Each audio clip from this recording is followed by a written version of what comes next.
Hey,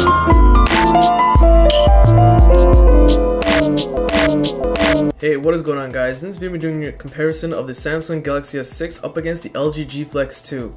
Now starting with the LED notification lights, I'm just going to darken the picture a little bit so it's a little bit easier to see. But on the left you'll see the Galaxy S6, which is not bad in size and brightness level, but it pulses about every 5 seconds. But the G Flex 2 is much brighter, however it pulses almost every 15 seconds. Now when it comes to size, the G Flex 2 is in phablet territory. It's a rather large device, whereas the Galaxy S6 is somewhat normal.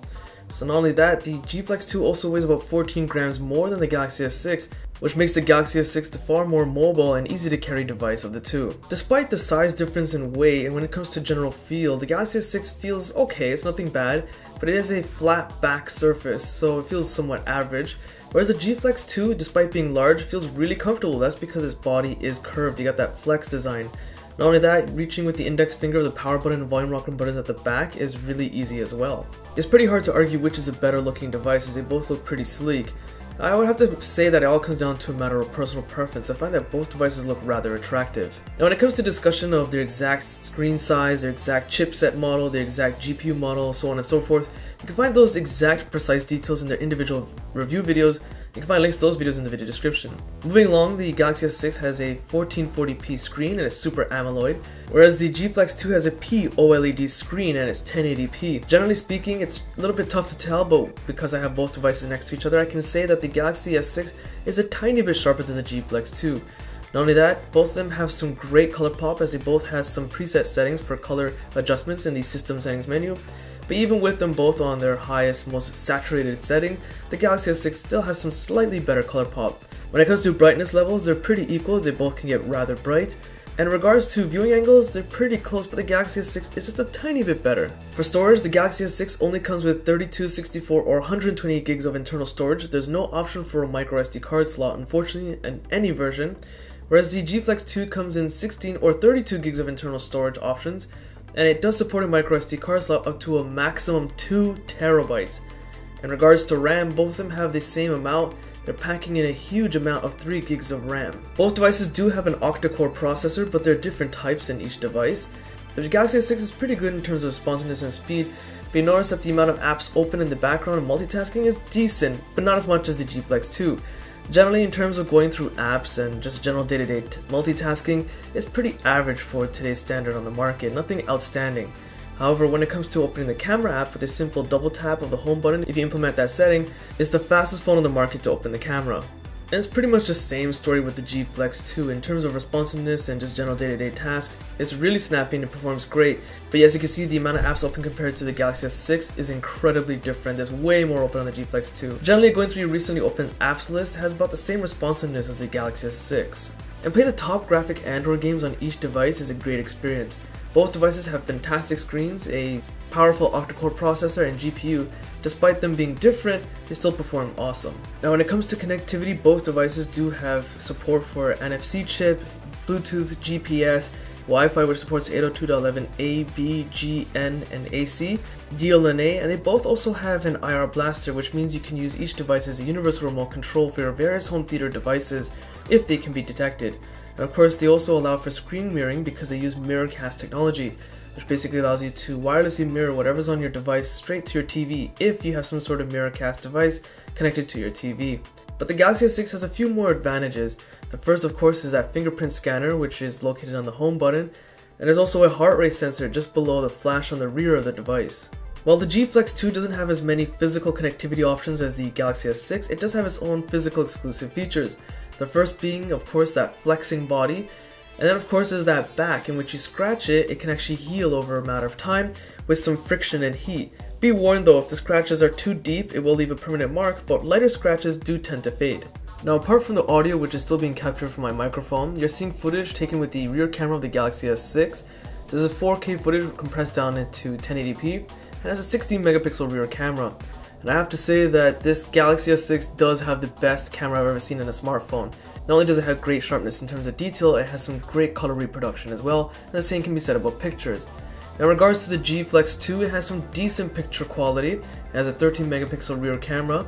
This is also 4K footage compressed down into 1080p, and its color reproduction is not bad, it's pretty good actually, almost comparable to the Galaxy S6. and the sharpness detail is also great. The one problem it does have is if you pan left and right a little bit too fast, then you get this odd warping jello effect. And so what you guys are hearing and seeing is being recorded with the front-facing 5-megapixel camera of the Galaxy S6, and I have to say that it records at a pretty decent quality, especially for a front-facing camera. And this time what you guys are hearing and seeing is being recorded with the front-facing 2.1 megapixel camera of the LG G Flex 2, and it's pretty decent. It's not as good as the Galaxy S6 front-facing camera, but it's okay. It's still a front-facing camera at the end of the day. Although I do notice that the cropping factor, it zooms in a lot more, despite me holding the arm length away the same. So for this particular segment, I've switched over to my camera microphone because I'm going to be doing my speaker comparison test.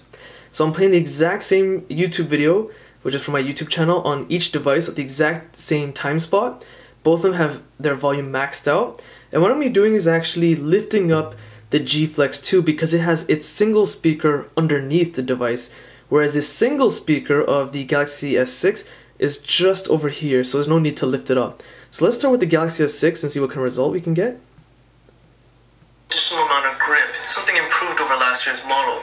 Whereas the G Flex 2, because it is larger, you might think it's a little bit harder to hold, but because of that flex... And now for the G Flex 2. Additional amount of grip, something improved over last year's model. Whereas the G Flex 2, because it is larger, you might think it's a little bit harder to hold, but because of that flex design, it feels a bit more natural to hold in the... So with my own ears it's much easier to tell, but basically my conclusion is that the Galaxy S6 is significantly louder. There's no doubt about it. So despite it having a single speaker, it doesn't matter which way I face it, it's going to be louder than the G Flex 2. The G Flex 2 is decent, but not as good as the Galaxy S6. In about just over a day with the Galaxy S6, I can get almost 3 hours of on-screen time, with about 20 minutes of call talk time, and about half an hour of YouTube, which YouTube is actually a massive battery hog. Now using the G Flex 2 for the same amount of time, and with the YouTube usage about the same, I can get about half an hour less of on-screen time, and about 10 minutes less of voice call talk time, which is all considering the G Flex 2 battery is much larger than that of the Galaxy S6.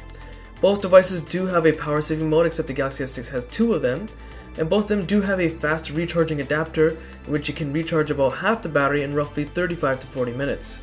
Both devices do come with Lollipop straight out of the box, and out of all the Galaxy S devices, this is by far the most cleanest interface ever presented from Samsung, and it's great. The system settings menu is finally cleaned up, and it's actually easy to navigate.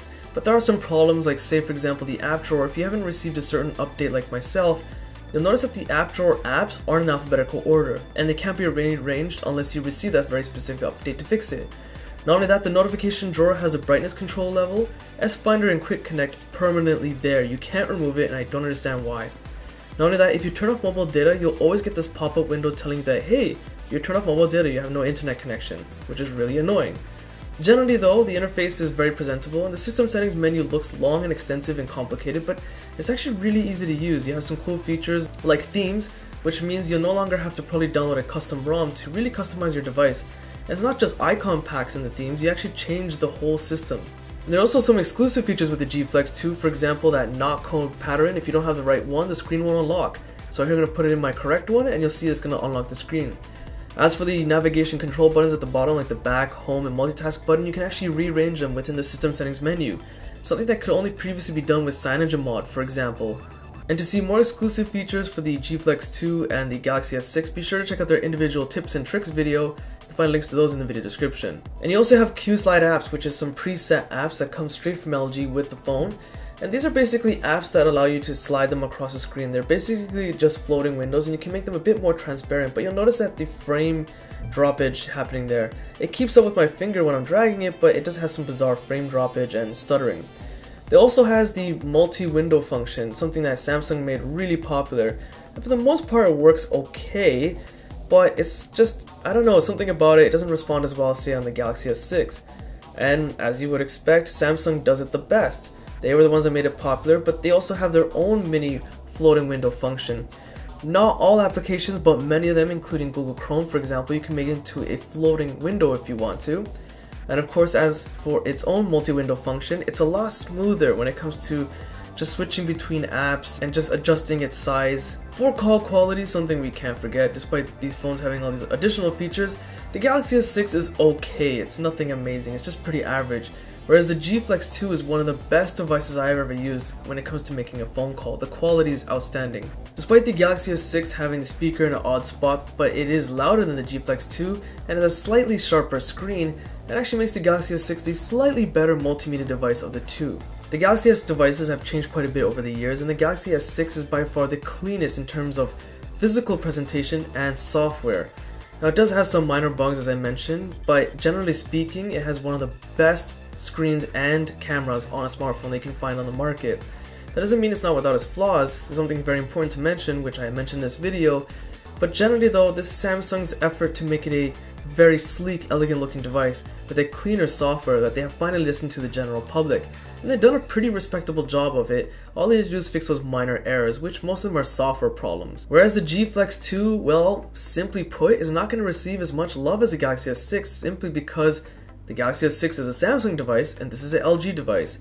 And it's kind of unfortunate because the G Flex 2 is a rather impressive device, but it's going to get overlooked. Now if you can get past that fabulous sized body, and of course the body itself has some gimmicky features which are at the same time kind of cool, well generally though the software itself is great and it works fantastic. It actually might surprise you at how well of an Android experience you might get out of it though. I do find it rather ironic and interesting that Samsung was the one that made curved devices popular. Does anyone remember the Nexus S? Now it didn't have as much of a predominant curve as the G Flex 2 does, but yeah, Samsung made that popular, but they kind of drifted away from it and now LG's making it popular again.